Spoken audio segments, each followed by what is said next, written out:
Friends, the teachings of Lord Christ celebrate love, harmony,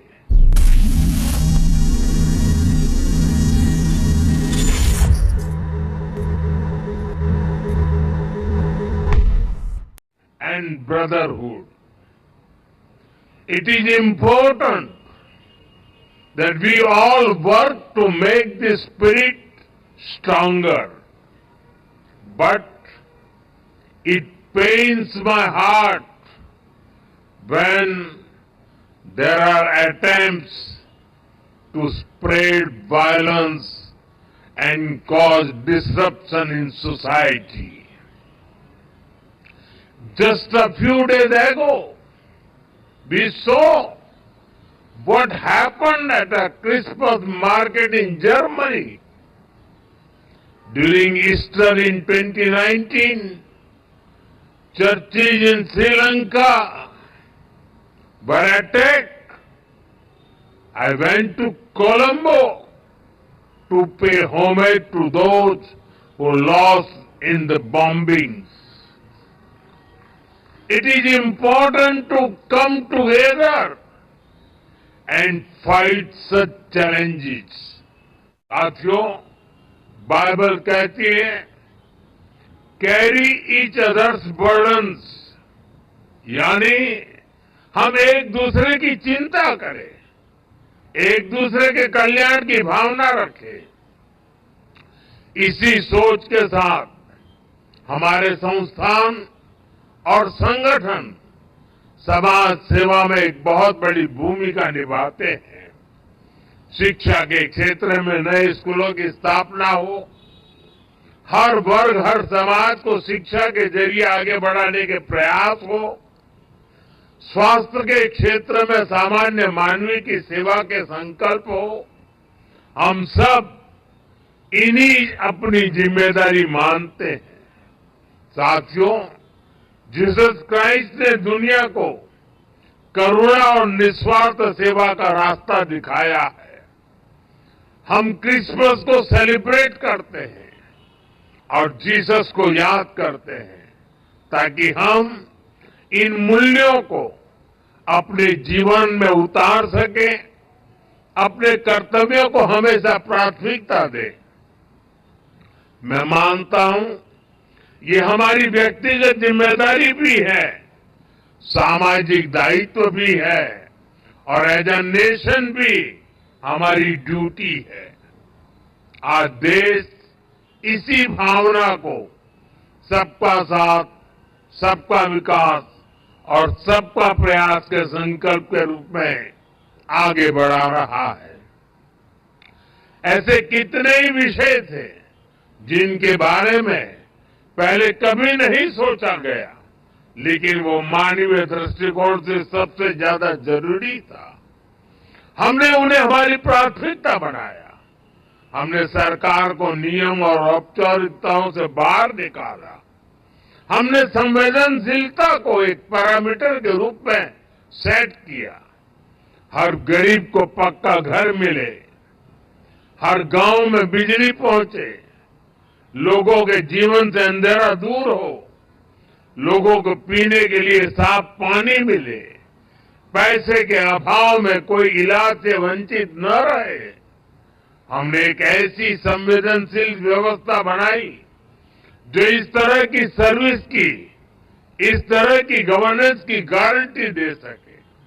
आप कल्पना कर सकते हैं, जब एक गरीब परिवार को ये गारंटी मिलती है तो उसके ऊपर से कितनी बड़ी चिंता का बोझ उतरता है। पीएम आवास योजना का घर जब परिवार की महिला के नाम पर बनाया जाता है तो उसे महिलाओं को कितनी ताकत मिलती है।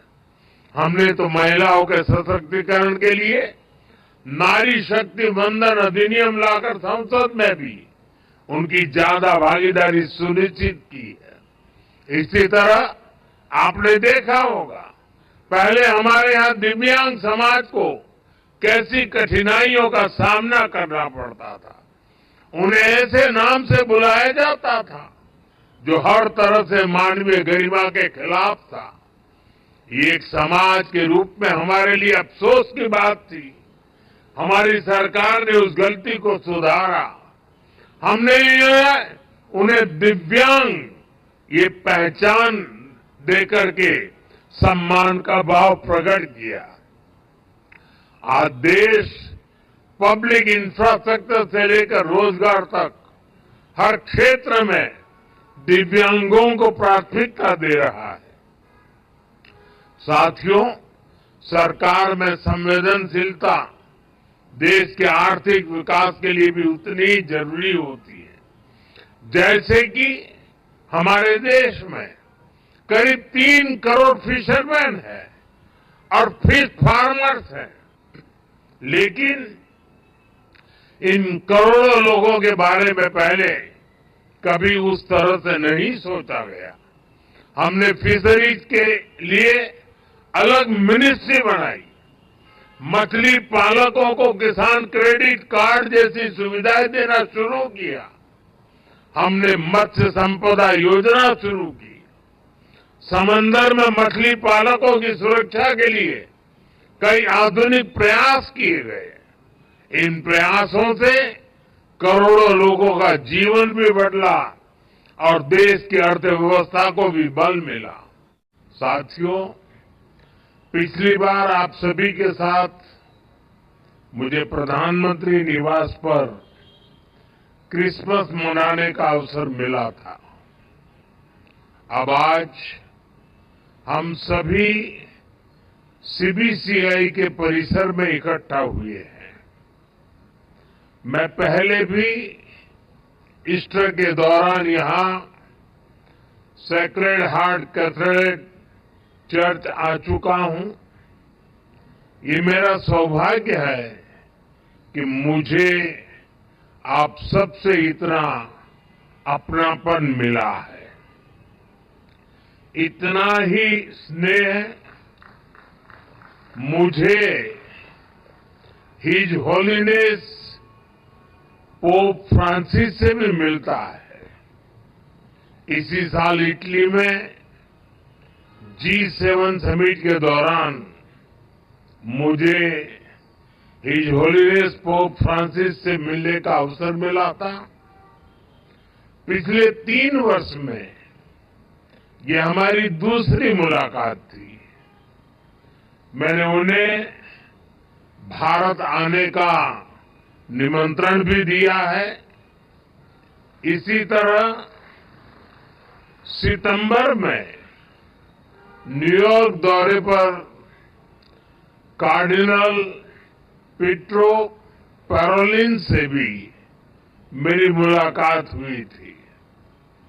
ये आध्यात्मिक मुलाकात, ये स्पिरिचुअल टॉक्स, इनसे जो ऊर्जा मिलती है वो सेवा के हमारे संकल्प को और मजबूत बनाती है। साथियों, अभी मुझे हिज एमिनेंस कार्डिनल जॉर्ज कुवाकार्ड से मिलने का और उन्हें सम्मानित करने का अवसर मिला है। कुछ ही हफ्ते पहले हिज एमिनेंस कार्डिनल जॉर्ज कुवाकार्ड को हिज होलीनेस पोप फ्रांसिस की कार्डिनल की उपाधि से सम्मानित किया है। इस आयोजन में भारत सरकार ने केंद्रीय मंत्री जॉर्ज कुरियन के नेतृत्व में आधिकारिक रूप से एक हाई लेवल डेलीगेशन भी वहां भेजा था। जब भारत का कोई बेटा सफलता की इस ऊंचाई पर पहुंचता है तो पूरे देश को गर्व होना स्वाभाविक है। मैं कार्डिनल जॉर्ज कुवाकार्ड को फिर एक बार बधाई देता हूं, शुभकामनाएं देता हूं। साथियों, आज आपके बीच आया हूं तो कितना कुछ याद आ रहा है। मेरे लिए वो बहुत संतोष के क्षण थे जब हम एक दशक पहले फादर एलिक्स प्रेम कुमार को युद्धग्रस्त अफगानिस्तान से सुरक्षित बचाकर वापस लाए थे। वो 8 महीने तक वहां बड़ी विपत्ति में फंसे हुए थे, बंधक बने हुए थे। हमारी सरकार ने उन्हें वहां से निकालने के लिए हर संभव प्रयास किया। अफगानिस्तान के उन हालातों में ये कितना मुश्किल रहा होगा आप अंदाजा लगा सकते हैं, लेकिन हमें इसमें सफलता मिली। उस समय मैंने उनसे और उनके परिवार के सदस्यों से बात भी की थी। उनकी बातचीत को, उनकी उस खुशी को मैं कभी भूल नहीं सकता। इसी तरह हमारे फादर टॉम यमन में बंधक बना दिए गए थे। हमारी सरकार ने वहां भी पूरी ताकत लगाई और हम उन्हें वापस घर लेकर आए। मैंने उन्हें भी अपने घर पर आमंत्रित किया था। जब गल्फ देशों में हमारी नर्स बहनें संकट से घिर गई थी, तो भी पूरा देश उनकी चिंता कर रहा था। उन्हें भी घर वापस लाने का हमारा अथक प्रयास रंग